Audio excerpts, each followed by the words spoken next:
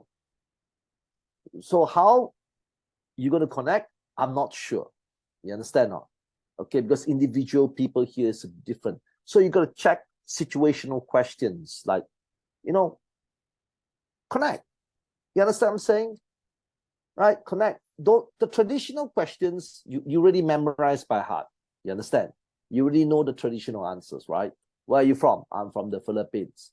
How old are you? I'm 27 years old. What is your degree? Degree in you know the answers already, right? So the next thing is that you got to somehow find a way to connect with the boss by looking at the boss first, looking at the manager first. What kind of manager do you feel this kind of person is going to be? Usually, people will hire people that are similar to them. Let me give you a tip now. Okay? Right? The tip is, when you go for a job interview, people like to hire the good things about themselves that's similar to them. You understand what I'm saying? Right? So you have to understand this. Professional adequate, yes, is important. Depend on what jobs you have. So you have to look at the way you speak and communication skills. Communication skills today is the number one reason why people fail interview.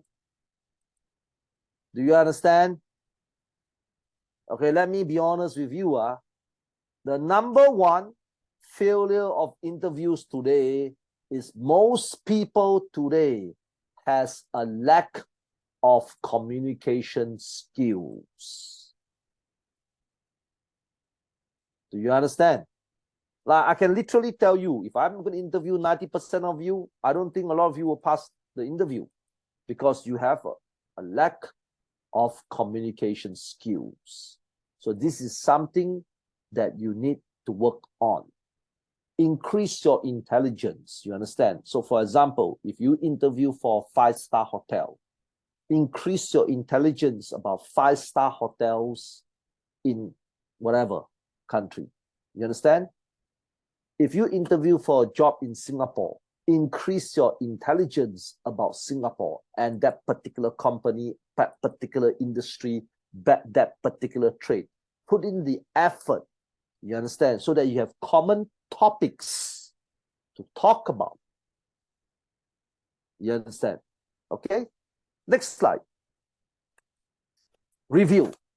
Now, even the things that I tell you to do, you will have to constantly review your own progress. Remember, discipline, okay? You got to be truthful to yourself. Review your progress and achievements. That's what I do for my own company as well. Like, I start to understand why I failed last time. I never ask, I never push the blame to someone. That is me. If I fail today, my only answer is I'm stupid. If today I get cheated today, my only answer is I'm stupid. If today I cannot close deals in Africa, my answer is I'm stupid. That's it. Right? Can you imagine now that some of you have never sell anything to Africans, right?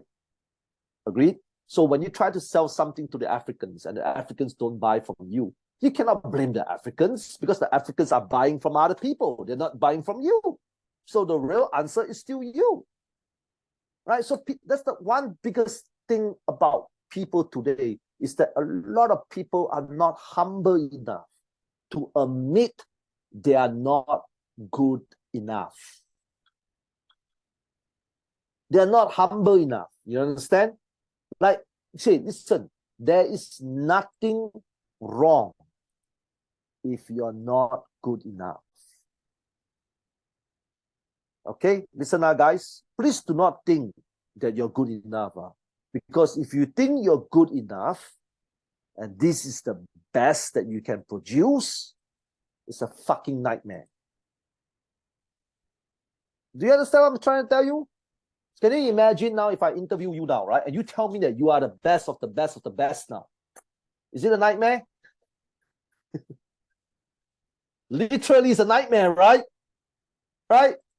Think carefully, Ms. Donato. When I interview you, of course, you will sell me your impressive story. You're telling me how great you are. This, right?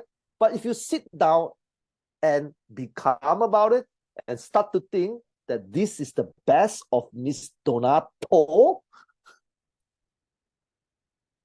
it's literally quite scary, right? Right? So I always tell people, take blame. Nothing wrong in taking blame. Only when you take blame and you did nothing, that's something wrong. You see? So you got to reflect on changes. Why did I fail that interview just now? Maybe you're not sexy enough. So next time you unblouse a bit. You understand? That's taking blame.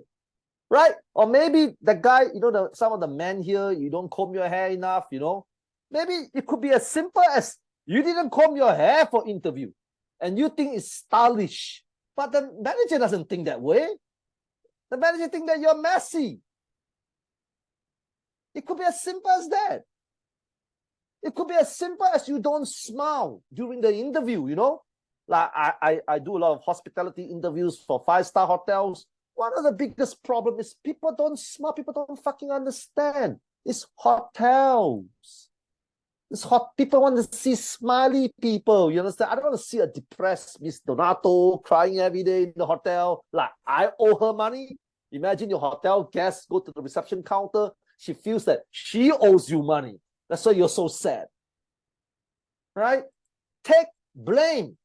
If my business failed today, it's because I'm not smart enough. If today I don't earn enough money, it's because I am not smart enough. If today my girlfriend dumped my ass, it's because I'm not smart enough, which is true. She left me for a better guy.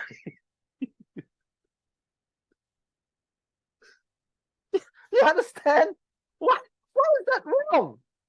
There's nothing wrong if you're not good enough. There is something wrong when you know you're not good enough and you're not doing anything. If I say that, I have one staff called Rufina, she's from Kazakhstan, the true story. Man, that girl looks like Angry Bird. You play the games, Angry Bird, you play the game, the game on your mobile phone, right? She looks angry all the fucking time. She just has the face, the Angry Bird face. So I told her, you look angry all the time. Why would I want to hire someone that looks angry in my company every day? Like I've done something wrong. Like I'm the boss, but I did something wrong to you. That's why you're angry all the fucking time. Yeah. She said that, yeah, but that's how I look. Yes, I admit, but nobody cares. You understand? Right? Learn how to smile. I don't care. You understand? Put a toothpick in your mouth so that your mouth can be like that. I don't care. Understand? But you see, that's the thing. When people tell you there's something wrong with you, most people, they don't want to change. Think about this. How many times when people criticize you, you tell them, this is not, I don't care. This is my style. I'm like that. Yeah, the sassy bullshit, Yeah, I'm like that. Yeah. Yeah, that's why you're broke. That's why you have no job. Because you're like that. Understand? Understand? So reflect on changes and adjustments to your career plan. Next one, developing a sustainable long-term career plan. Now, I'm going to tell you something, and I'm going to tell you something now, right? I believe this is my personal opinions. Of course, you don't have to listen to me if you think I'm wrong. I believe that today's people need to have 2 plans. Do you understand? Okay, because the world is very unpredictable now. I'm going to tell you, even as a businessman, for 20 over years, I cannot predict anything anymore. It's a bit hard now because there's so much shit happening all over the place, right? So I always tell people, you have to prepare 2 plans in your life because sometimes it's not because of you, you know, it could be the government, because the government today is not very stable. That's what I feel, that many countries' government is not very, very stable now because of the war, inflation, high cost of living. So they always change their mind, you know, to move forward. So like even in Vietnam recently, right? The properties are having a lot of difficulties in Vietnam at the moment, you know, even in China as well. Every young Chinese people, one is unemployed. So it's very unpredictable. So I always tell people, you need to have two set of skills. The first set of skills is the career that you want to venture in. So example, if you want to be accounting, or maybe you want to be an engineer, or maybe you want to be in the IT field, you know, that's okay, or in F&B or in hospitality, that's okay, okay? But you have to start to develop another skill as well, okay? A backup skill. Very, very important nowadays, based on this unpredictable world. So the best backup skills that I always encourage people is learn how to do sales. Learn how to do sales.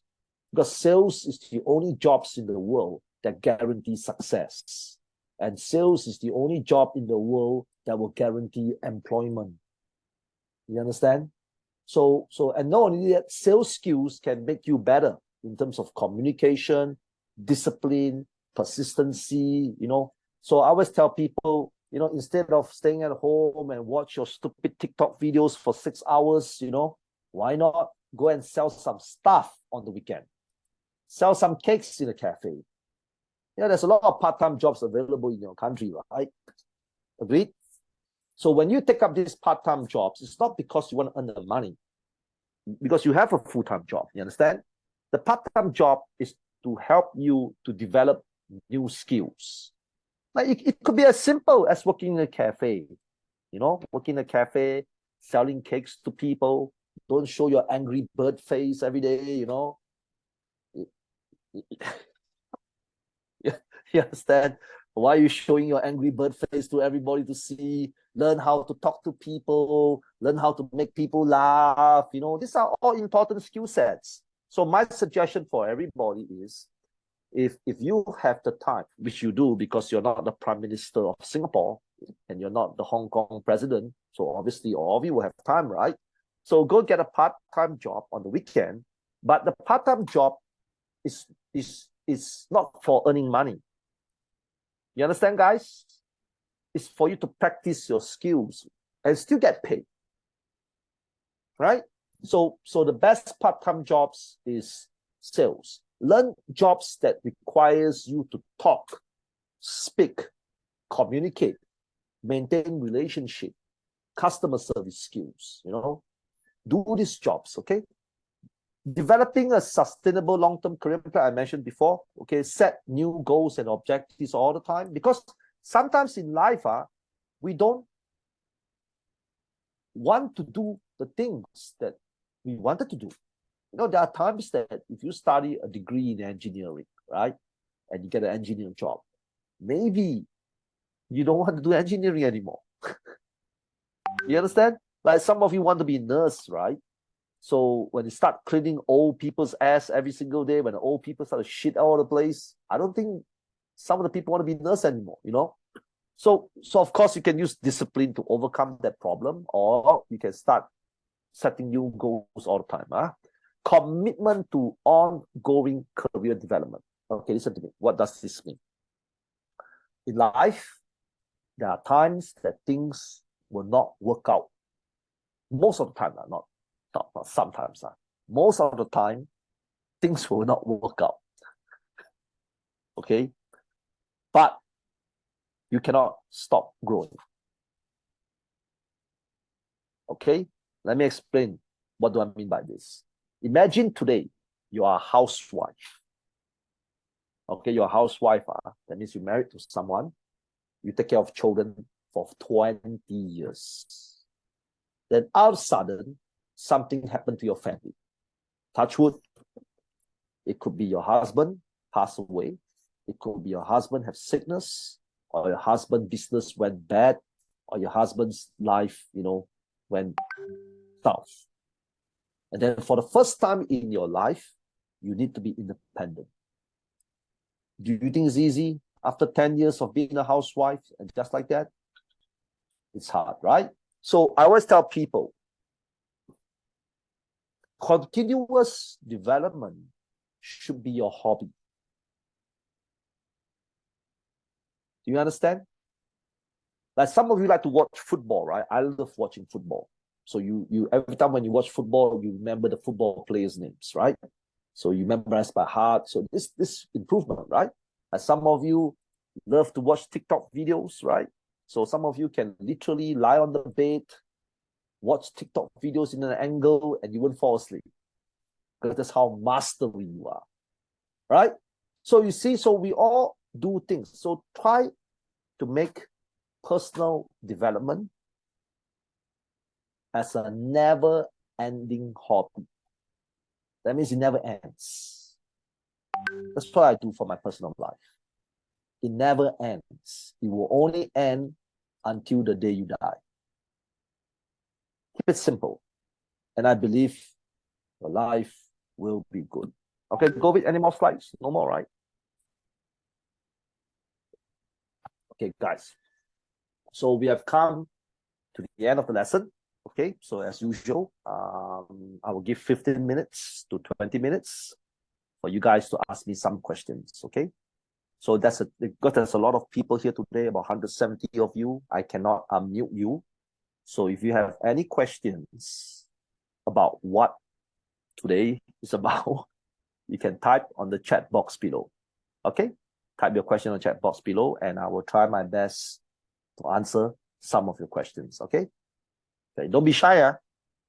Please, no stupid questions. Stupid questions like why is the Ukraine war like that? How the hell would I know? I wouldn't know. Okay. Ask questions about personal development. For example, boss, why am I such a dumbass? How can I solve this problem? Something like that. Okay. Type all your questions on the chat box and I'll try my best to answer some of it. Okay. Thank you so much. Very happy to see you after 2 weeks. Yes. And not only that, I'm trying to do something special now, which I'm like say because I'm not the Prime Minister of Singapore, so I will have time. Okay. So I'm trying to create a 24/7 network plan. So what's a 24/7 network plan is like you don't have to attend my class to learn from me. Do you understand what I'm saying? So I created the social media accounts. It's under Benson Ma 2. Benson Ma is my personal account. Benson Ma 2 will be for all these things. So now I'm hiring a team of people to answer all this feedback so I can get all this personal knowledge to all of you. So this is something that I'm planning to do now. So I'm hiring the people and training people. Okay, so thank you. Yeah, no questions today. Thank you. Thank you so much. Any question? Okay, that's a question now. How to make a creative resume and market myself? Now, the first thing about resume, and I'm going to share with you now, is your photo. When you smile, make sure you can see your teeth like that. A lot of you, literally, right? Nobody want to see a sad person. Okay, when it comes for interview, the first impression when people see is your resume, right? So they want to see a nice photo. But of course, you're not going to put a sexy photo, like some of you, the sexy man here or the sexy woman here, or you make yourself so sexy. When people see sexy photo, they will hire you only for one reason. Maybe the guy is interested in you. Other than that, he has no interest in you, okay? So don't be stupid. Put a photo that is smiling like this, So that's number one. Number two, your name. Your name is important. I know your parents give you this name. If I cannot pronounce your name, I will not hire you. Okay, for example, the Vietnamese, Ning Yu Chong Ming. What the fuck? I cannot pronounce the name. Okay? Maybe you can put an English name in the front. David. Eric. Understand? You get my points? Like some of the Africans, like Mr. Umfuchi, I cannot pronounce your name. I cannot pronounce your name. I know it's your family name. I'm not racist. I'm not biased, okay? Listen, all right? I'm not racist. I'm not biased. I know some of you have long names. Don't put long names, okay? Maria, Rose, Sakari, this. Nobody cares about your middle name. Nobody cares. Okay, so the two things on the resume we need to put first. First is a nice, clean photo. When you smile, they must see your teeth. Very important, okay? Really, look at your photo. It looks like you're a drug smuggler. You know, when you sell drugs, you get caught and you have you know your photo, right? Don't act professional when you're not professional. Understand? Resumes is about happiness. So the teeth, like this, okay? See? How do you know that I'm a good guy or bad guy? You don't. I could be a scammer and you believe me. Name. Simple name. Maria Salas. Don't put Maria Gonzalez Artigulo Salas. Nobody cares about your middle name. Okay? And I know some of you have complex surname. Okay? Keep it simple. Maria.g. It's okay. Okay? So that's number one. Okay? Photo and thing. Another thing, of course, your resume. Now, resumes, it's not like last time. Because nowadays there are too many resumes. It's very, very difficult to catch people's attention. So maybe you can be a bit creative by putting some bright colors in your front page so that your resume will stand out. You understand? I know this is not what you learn in the university. You know, university tell you that you have to be professional, wear the stupid suit, that nobody cares, you know. Right? They put a stupid tie. You think people give a shit about your photo with a tie? They don't. Trust me. Okay. Let me honestly tell you the truth. They don't. Okay. So because there's so many resumes in the email today, so many, you understand? And especially we live in an international world where Africans can send resumes, Vietnamese can send resumes, Indians can send resumes, right? Right? Everywhere, right? So the first few things is a clean-cut photo. The photo must be you smiling. I know some of you are not handsome, some of you are ugly, it's fine. Go to the bloody mirror and adjust your face so that, hey, that's a nice picture. You know you can do that, right? Just a tear there. Your nose, your eyes, you know you can do that, right? So adjust it first. So that's number one. Number two, keep your name simple. Your name must be readable. Okay? I know it's your family name, but please, I'm not being racist. I'm just trying to help you get a job. And then the front page of your resume, put something orthodox. Orthodox means unique. Colors. Colors. Understand? Colors. Put some bright color so that they know, oh shit, oh, like kryptonite. Oh. Oh God. You understand? So if you want to catch awareness, that is the best way to catch awareness. It's just like all of a sudden a naked girl just came to our Zoom. Can you imagine now a naked girl came to our Zoom now? Right? Everybody will look at a naked girl, right? But for what reason is another question mark. So we talk about this. And then your position. Mark your words properly. Your words must be clear and precise. You understand? And the next thing, you pray to God. Hope that God is forgiving today. Yes. So that's the thing. That's the best way to catch. Literally, you can imagine now, if you're a boss today, right? If you see your resume, you can see this person smiling with the teeth and everything. So you know it's clean cut and friendly. And then it's a name that's easy to pronounce. David C or Eric C, especially those Vietnamese and Burmese. Now, Burmese, I can't pronounce some of the Burmese names. Zing Wa Wa Zing Shit Hit K. Like there's a girl called Wa Wa Shit Sing Hit K. I can't pronounce it. So if I can't pronounce it, I will not hire. You understand? I'm not being racist. I don't until the surname Nguyen. I can't pronounce it. Is it Nguyen or Nguyen or I can't pronounce it, you see? So that's one thing. Okay. Because You don't want to be seen as a foreigner. Understand? Because companies are like that, right? Especially if you send a resume to China and they see your name very Filipino-ish. You understand? You understand what I'm trying to tell you? This is a trick. I'm going to teach you a trick. This is a scam trick. You know, it's a scam. Actually, it's a scam. You're not that great. It's just that you got great because of the scam. And then the front page put some bright colors or some things that can attract them immediately. And then put your words must be clear. The positions and the words must be clear. And the next one is to pray to God. Okay. Hope that God will be merciful today. Understand? So you said help us with the link. Govind, can you put the slide on the chat box now, please? Okay, Govind, put the chat. Govind, where are you? Govind? Yes,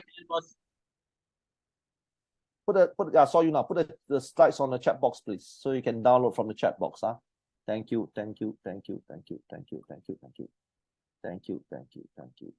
How to I think I answer the question. Answer the resume question. Thank you. Good, so thank you for how to apply for the answering feedback. Yeah, answer the question. How to be an effective communicator if I'm an introvert? Okay, now I know some of you are shy, right? Some of you are quiet. You know, now I'm going to share you something out. It's hard to do well if you're shy. Okay, guys, listen to me. I'm not bullshitting you now. Unless you have some IT skills that you're so good at that you don't need to speak. You understand? Or you're some magical engineer that can create magical shit. That's why you don't need to speak. It's very, very difficult for people to move forward if you're shy and introvert. Now, this is my suggestion for those shy and introvert people. And please listen to me. I have this problem when I was young. Okay, because my family is poor, I'm not educated, so I have very low self-esteem. And my parents were divorced when I was very young. So we came from a broken family, no money, no shit, no house, no nothing. So obviously, it's hard to be confident when you come from places like this, right? So some of you will come from places like this. My suggestion is to work in fast food restaurants like McDonald's, Kentucky Fried Chicken, you know, all these places. Not because of money. It's because you got to come out, you know, come out. You know, you got to force yourself to come out from where you are. So mentally, it's hard, especially if you have a very weak mind or very slow mind. It's very difficult to make yourself out of this shell. So the best way is to go to jobs that requires you to be in the front all the time. So I start working in restaurants. It's true. I think it's A&W. It's an American restaurant. It's a fast food restaurant. So I serve root beer. So when you start to do all these jobs, it's like automatically, you have to be part of the team, because even in F&B restaurants, you have to be part of the team. Automatically you will be faster because fast food is fast, right? Automatically you will non-stop communicate with people. And people say, hi, how are you, sir? This, can I help you? Can I clean the tables? So all these small little exercises can help you. So don't think, I know a lot of you are adults. You think that fast food is so shameful, right? Maybe people will see me there and then they laugh at me. Fuck them. They're not going to pay you money. So why the fuck you care? Are they going to give you money, your friends? If your friends are going to give you money, please introduce to me as well. I'll be their friend as well, Don't be selfish. We need friends that can give money. Don't keep it to yourself, So you understand. So if you are a very shy person, a very awkward person, like some of you are very awkward because you live in this social media world, join fast food restaurants. I mean, you don't have to do full time, like I believe a lot of fast food restaurants, they offer part-time positions, on the weekends. It's quite fun, actually. Because some of the people here is that you're too uptight. That's why you're shy, you're too uptight. You cannot let go of yourself, So when you work, and this works with my daughter as well. Okay, my daughter have the same problem as well. My daughter is very awkward, very temperamental when she was about 14, 15, weird ass sometimes, So when she wanted to do a part-time job, I'm so happy. So she worked in the service. She was selling Nike apparel, Nike shoes, Nike t-shirt, things like that. She loved it so much. She loved it so much. She make friends, she start to open up herself now. She doesn't feel awkward now. She's more engaging now. So sometimes it's hard. It's really hard to go to a course just to, like today, you attend my course, right? So tomorrow when you come to implementation, it's another thing, right? Today I tell Mr. Donato, hey, you need, Mr. Donato, yeah, I need tomorrow. Oh, the weather is too hot. I need to sleep. I'm too tired. So the best way is to put yourself in a line of fire. So what's the line of fire? Put yourself in a position that you cannot escape. So you force yourself to be in the restaurant or force yourself in a selling position. You cannot escape, right? How are you going to escape? Right? You cannot be shy anymore, right? You have to force yourself not to be shy. You have to force yourself to be part of the team. You have to force yourself to communicate, and sometimes it's humility, like some of you are too shy because you're afraid that people will laugh at you, So when you work in a restaurant, you are already a clown. So it doesn't matter. It doesn't matter anymore. Nobody cares anymore. You understand? So that is the, and not only that, you still can make some money, Work in the fast food, you can earn some money and a lot of free food. You can bring back some free food, So I think it's beautiful. And you don't have to pay money to attend the course, Right? So that is my thing. So step by step, once you get out from the shell, you read more books, you this, gradually you become better. Okay. Okay, thank you, sir. I have a question. Why do you always wear a hat? Because I'm 47 years old. The hat makes me younger. True story. Shit, I'm going to show you my photo now. Okay, yeah, talk about my photo. Govind, are you there? Okay, so I'm going to take a picture and then I'll send to Govind now. And then Govind, you're going to put them in the slides. When I was young, I looked so handsome. After I met Govind, I got old. Okay, so where's Govind's message? So I think the main reason I wear a cap is because there are times that I feel really, really old. I'm like you. Please don't think that I'm so fucking special that I can create all this magical shit. No. You understand not? Because now I literally feel that I don't have enough time. Like I've been up and down, up and down, up and down. So I face a lot of issues and I face a lot of problems. So the only thing I'm the only thing that I'm worried is I don't have enough time. You understand not? So I wear a cap is because first I look younger. So younger, I feel more exuberant. I don't look old. I don't feel stupid. Like some old people will always feel stupid, right? So that's the truth. That's the truth. So it's like a superpower pill. Superpower pill. Just like a photo. You remember I told you the resume? If you put your photo and you smile with your teeth open, it's really different. Like see everybody smile with your teeth open now. Like that. Yeah. Everybody come. Come on, talk, hurry up, talk. You see, it's so different, right? It's so different, right? Look at everybody's faces. It's so different, right? So it's the same. Sometimes it's the same. And of course, I'm the boss. Nobody's going to tell me to do anything. But of course, when you work for someone, you cannot. You understand? So you see, so it's something like that. Okay. Thank you. Thank you. What is your mobile number, boss? I cannot give my mobile number. what I can do is I can give you my Instagram link. Okay, Govind, can you pass my Instagram and my Facebook account? Okay, you can communicate through Instagram, Facebook. Okay, first of all, if you want to see my number,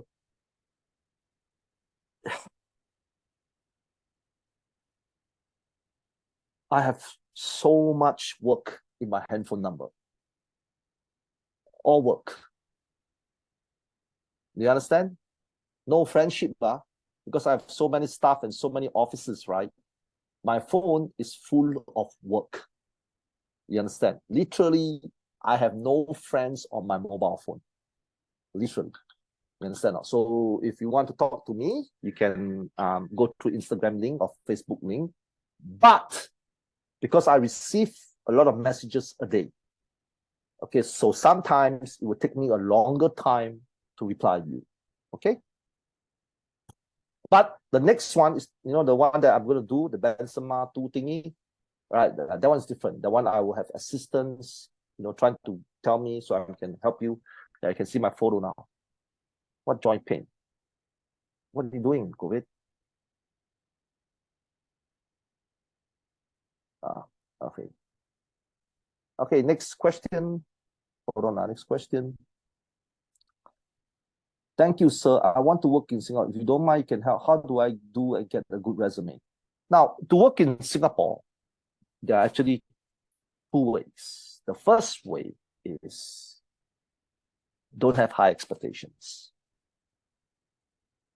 Okay, lower down your job grade. Okay, what do I mean by this? So maybe in your country, you're doing accounting. You will not get accounting jobs here because the competition is too high. So my suggestion is whatever jobs is available, apply. Because the key is not to get the job first. The key is to enter my country first. You need any job to survive so that you can apply for a better job in the future. So one of the biggest issue with a lot of foreigners when they apply jobs overseas, like Australia, Singapore, all those countries that pay high salary, they apply for the best jobs. Are you sure you're the best person for the job? So usually you're not. And that's why nobody call you back. So now I want you to think a bit different now. Maybe you apply for a toilet cleaning job in Australia. Will you get the job? Yes, you will. Because not many people want to do toilet cleaning. Right or wrong? True? So the objective is not to be a toilet cleaner. The objective is to enter those countries first. Understand? Settle yourself down, get paid because you need money for rent, you need money to survive, and you need money to get a better job.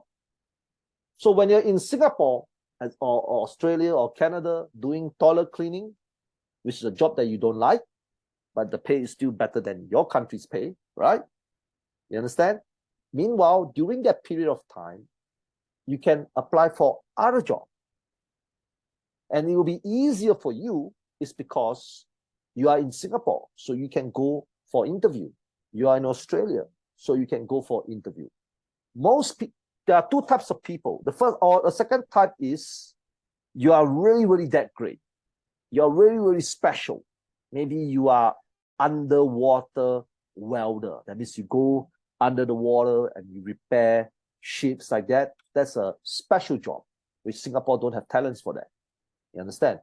So if you really, really, really want to get a job in all those countries that pays well, my suggestion is you can send your resumes to the jobs that you want, but also send your resumes to the jobs that you don't want. Because the objective is to get there first. That will increase your chances of getting jobs abroad. It's just like yesterday, I was talking to two Burmese girls, These two Burmese girls want to work in 5-star hotels. So I told her, they told me they want to work as receptionists. I said, don't waste your time. Because the hotels in Qatar, they will hire Filipinos because the Filipinos speak better English than you. and you know your English is shit. So why are you wasting time? Apply housekeeping. Get housekeeping job first. Enter the country first. Enter the country first. Because you have to find a way to get in first, right? So remember, I told you it's not about your feelings, it's not about what you want. Maybe that's also one of the reasons why you couldn't get a job abroad, is because you're telling people what you want. Look at me. Do you think I care what you want if you apply a job in my country? I'm sorry, Michelle. I didn't know this is what you want. You think a Singapore boss will tell you like that? I'm sorry, Stephen. Oh, you're from Africa, you poor man. Oh, I need to solve the refugee crisis there. What the fuck are you talking about? Nobody cares. Understand? You get my point? So my suggestion is apply for a shit job and apply for great jobs as well. Shit jobs, toilet cleaning, no competition. Nobody wants all this job, right? Mates, nobody wants these jobs, right? Get in first. Get in first. You'll be quite surprised that maybe all these countries you don't like as well. You know, I know a lot of foreigners that work in my country that hate my country. You know, so you wouldn't know. You understand? So that is my best advice for everybody. Okay. Thank you, sir. My mom always asked me to help all my sisters because they are poor and have no money. Therefore, I got my sister gone. So how can I escape from this situation because I want to save money? Okay, this is a very, very good question. I'm sorry you're in this situation. Actually, I'm also in this situation. Okay, because yeah, my family have some issues. I have to take care of my mom and my dad. So my advice is like that. You got to put a stop to it. You got to get angry with your mother. Okay, it's a hard thing to do, especially for the ladies here, especially if you're a Filipino woman or a Burmese woman or Thai woman. They are always been pulled down by their family. You have to put a stop to it. Okay, first, if you don't put a stop to it, your sisters will never grow. Your mother will never grow as well. Yes, we love our mothers. Okay, we love our mothers, right? Your mother also have to grow as well. You know, so when you are in this situation, you have to put a stop to it because you will get nothing eventually. Your family will wipe you out. Now, if you have a grateful family, it's different, you know, like your family treat you well, it's different. I only worry that you have an ungrateful family. You understand what I'm trying to tell you guys? Okay, if you have a grateful family, sometimes you do all these things for your family, you still feel you're happy about it, you understand? But when you have an ungrateful family, it's even worse. Just because you were born sisters and brothers doesn't mean that they're great families. So I do not know what's happening to your family. If your family is full of shit, leave them. Leave them. That's my advice. If not, you will be wiped out clean. That means 10 years, you're serving them. Yes, it's true. If your family is shit and they will talk shit about you and talk shit to everybody, fuck them. Literally fuck them. Doesn't matter. It doesn't matter. You understand now? So that's my advice to those people that's facing this situation. You understand? If they are grateful, if they are a grateful family, you can talk to them. I believe they will understand. If they are ungrateful and they demand you to do that, leave them. I'm sorry. You have to leave them. Because in the end, you are the most hardworking person, you're doing everything, but you have no money. And if you have lazy ass families, like some family members are fucking lazy like shit, it's gone. You will feel depressed, you know, you feel sad, you know, right? So that is my advice. Fuck them. Yeah, literally. I told some of my family members to fuck off as well. right? Why should I entertain them when they cannot help me? Why should I entertain them when they cannot help me grow? Why should I always be the one helping them to grow? And then in the end, you feel sad. And the worst thing is what? No, after you've done so much, they still talk shit about you. That's the worst part. Understand now? So you have to understand, just because they are family members doesn't mean that these people are good for you. You know, it's just like you have a husband. Maybe Miss Donato has a husband that loves her a lot. You know, love her a lot, full of love. But doesn't mean that he's the right person to give advice. You know, you get my point?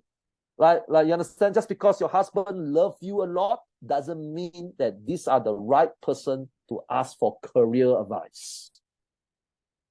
Okay, so that's the advice that I can give you. Okay, I think I answered this. May I ask the link of your lesson? Thank you. Yeah, okay, we will have the link of today's live lesson. You'll be uploaded on our YouTube.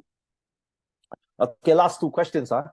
How can we improve our communication other than watching and acting through internet? You can't. Okay, what I'm giving you now is IQ. IQ means knowledge. To succeed in life, you need to have IQ and EQ. Understand? EQ is practical. Practical means you must do it. So obviously, a lot of you will not be able to do it.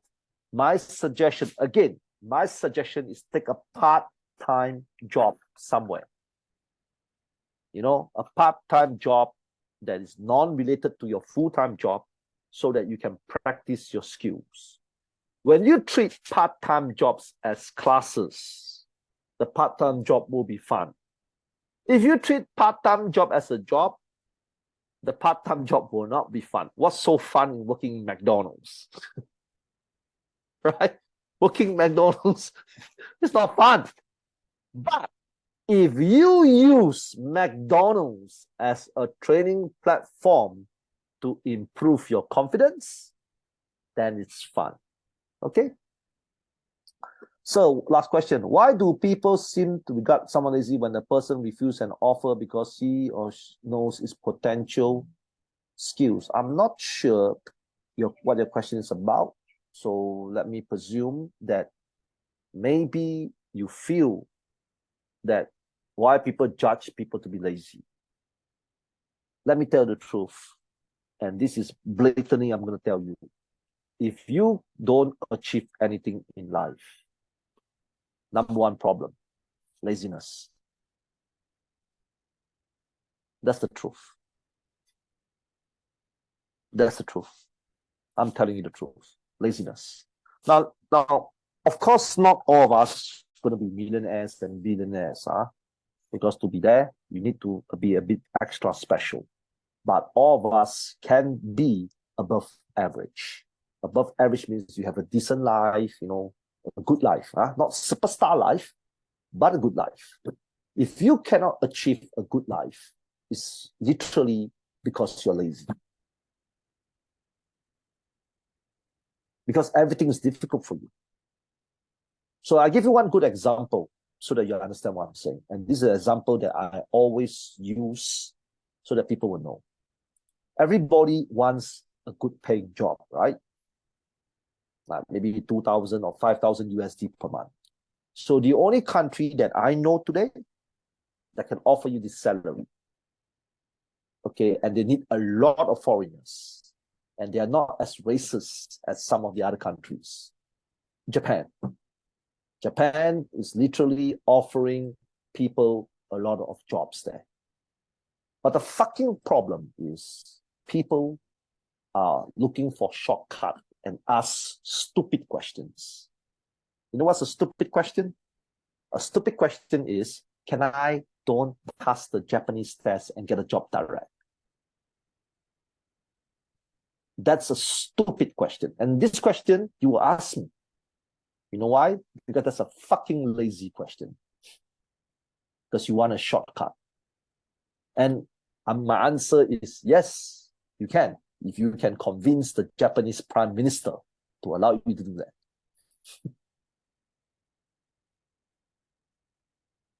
You see? So how many people here is willing to put in effort to learn Japanese language? So aren't you the lazy one? Some of you will tell me, but sir, I don't have money to go to course, right? Right? Yeah, which is true. Some of you might not have money to go to Japanese language center, but you can self-study, right? Any fucking language on this earth, you can self-study. You can self-study Vietnamese. The Vietnamese people will tell you that. You can self-study Tagalog. The Filipinos will tell you that. You can self-study English. The people that can speak English will tell you that. You can self-study Burmese. The Burmese people will tell you that. But if you tell an African to learn Burmese, he says it's fucking hard. No, it's not hard. You're fucking lazy and full of shit. Not only you're lazy, you're full of shit. You're trying to disguise your laziness. Disguise it, package it, so that you don't look lazy. So isn't that full of shit? Put a thumbs up if you agree with me. Come on, everybody. Put a thumbs up if you agree with me. If you try to disguise your laziness, so that's called full of shit. Understand now? So unfortunately, we live in a society full of shit people. When they literally make up stories to cover their laziness. Because they are impatient. They know they want the job now. They want this because they're emotional. They're feeling-ish. They are depressed. They are like little girls and little girls. Like little princess girls. Like if you are a man and you work for me and you behave like that, I'll literally tell you to wear a dress tomorrow. Govit knows that, right? Govit, wave to everybody. Govit has been working with me for 4 years now. Literally, if he behave like a little shit, he will need to wear a dress tomorrow. If not, he will lose his job. Because I believe that in life, everything is here. This is our strongest weapon. And this is the only thing that makes you different from animals. A lot of us don't want to use this. A lot. They use this for stupid reasons. Watch TikTok videos, talk shit about people, complain, expert in giving negative feedbacks. Yeah, today's people are expert in giving negative feedbacks on social media. Shut the fuck up. You understand? So a lot of people don't seem to understand this. They are wasting their time. Remember I told you, wasting their time. A lot of things can be done within 10 minutes. They deliberately use 3 hours to solve a problem. Everybody's bringing their feelings and emotions to life, Like, everybody, you are a victim, you poor little girl. We have to understand you. And that's why people, they like a lot of likes on their Facebook. If they don't have likes in their Facebook, they get upset. You see? So, and then we waste our time on stupid things. We know how to take nice photos on Instagram, but we can't even take a fucking good photo for a resume. This has made humans today. Humans literally become the dumbest creatures on this earth. You know why humans are dumber than pigs, elephants, fish, cat? A cat cannot use its brain. A fish do not know how to do anything but swim. A giraffe only knows how to walk, run, shit, and eat. Humans create magical things. Everything you see in your house was created by a human. Everything. The clothes that you wear, the color yellow, yellow, Y-E-L-L-O-W, is created by a human. The way you comb your hair is created by human. The design of your glasses is created by humans. The way you speak and learn, created by humans. But we become animals. A pig is lazy. A fish doesn't use its brains. A rhino doesn't want to learn new skills. A dog can sit down and watch the sun goes by every single day. Think about what I'm saying today. All right, we have come to the end. Thank you very much. I hope you guys have a good class today. Again, don't be upset if I say something that offended you, because it should offend you. If you don't feel offended, there's something wrong with you, you know. You understand? If you feel that, like, you don't feel the pain today after my training, like you feel, oh shit, I'm a lazy ass. You know, what Mr. Ma says is true. That means there's something wrong with you, you know. Literally something came over. Because if you cannot accept my criticism, that means you're perfect. Do you understand? That means you're perfect. And if this is perfect, only God can help you now. No one else can help you except God. And I hope God is merciful today. If God wants to help a lazy ass person to prosper, God must be really merciful today. And it doesn't matter what gods are. It doesn't matter if it's a Christian God, a Buddhist God, or a Muslim God. So that's what I'm trying to tell you today. Life is simple. I make life simple. Life is too much headache. I don't want to make it complex. You know, what's that thing? Just do. When you continue to progress, life literally will progress by itself. Like some of you have been attending our classes for years now, months now, weeks now. Did you see your life progress indirectly? Yes, you did, right? Yes, you might not become a billionaire. You might not become a multi-millionaire, but it makes you smarter, right? So every single time you become smarter, your problems will get lesser. It's not because the problems increase, no. It's not the problems disappeared, no. It's just that you become smarter in terms of solving your problems. Like today, I told you, if your family is ungrateful, tell them to fuck off. That's it. See? One problem solved. If you have an ungrateful sister, ungrateful brother, ungrateful uncle, ungrateful father, move out. Make sure you change your number so that they cannot contact you. You understand? Poof. 5 problems disappeared just like that. Magic. Right? Bob, you understand what I'm trying to tell you? You get my point? I know it's something cruel and bad, but that's how life is. That's how life is. You have to change the way you think so that your life can change. Some of you, your life is not moving forward. It's because you didn't change.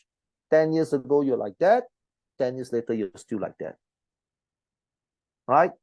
Life will start to change when the way you think start to change. You can attend 1,000 classes. You can attend 1,000,000 lessons. But if you don't want to change, nothing will change. And then my lesson become a movie only for entertainment. That means I'm here to entertain you. All right, but it's okay. As long as you pay money, I will entertain you. You know, I need money. You know, so yeah, if you pay me money, I will entertain you. All right, okay. Take care of yourself. All right, good night. Bye bye.